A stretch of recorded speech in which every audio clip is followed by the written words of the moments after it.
Immaculate Conception Church, Middle East, Pubnico.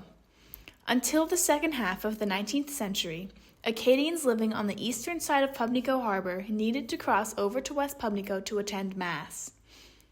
After decades of traveling elsewhere to worship, they hoped to obtain a church of their own.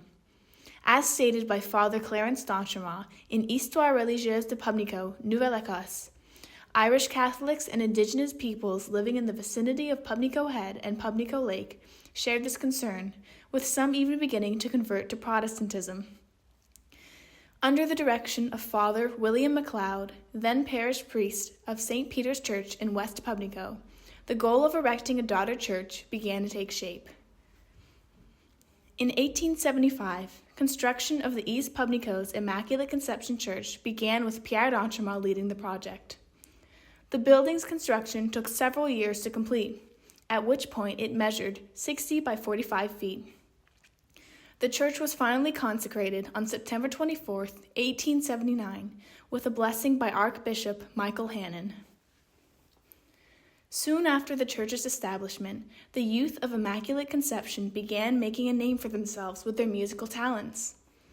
A column in the French newspaper L'Evangélien, dated September 1, 1892, noted that the young boys and young girls deserved to be complimented on their perseverance in making their choir one of the best.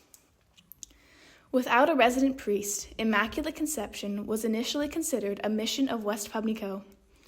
About 30 years later, Father A. Fortier began a ministry but stayed only 6 weeks. Parishioners had their own priest only in 1912 with the arrival of Father Joseph Lichtenberger. A native of Alsace-Lorraine, Lichtenberger came to East Pubnico from Saint-Pierre and Miquelon. Beginning with Father Émile Bourneuf in 1916, Immaculate Conception received an extensive line of Acadian priests, including Father O. Bellefontaine, J. Louis Comeau, Arcade Thériault, Louis Surette, Maximin Leblanc, Léopold d'Entremont, and Léo Maillet. With a wood frame construction, the architectural style of Immaculate Conception is predominantly Romanesque revival, with other elements incorporated. After World War I, the building underwent various additions and renovations.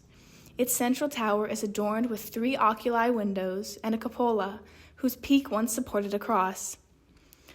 On the morning of June 14, 1932, lightning struck that cross and entered the building, tearing shingles in its wake and damaging both the bell tower and entry. Although Father Clarence d'Entremont recorded that smoke filled the structure, the church was not lost to flames thanks to the torrential rains that accompanied the storm. In 2024, Immaculate Conception Church continues to be an active place of worship, situated on the east side of Route 3 in Middle East Pubnico. It remains the largest non-commercial structure in the community.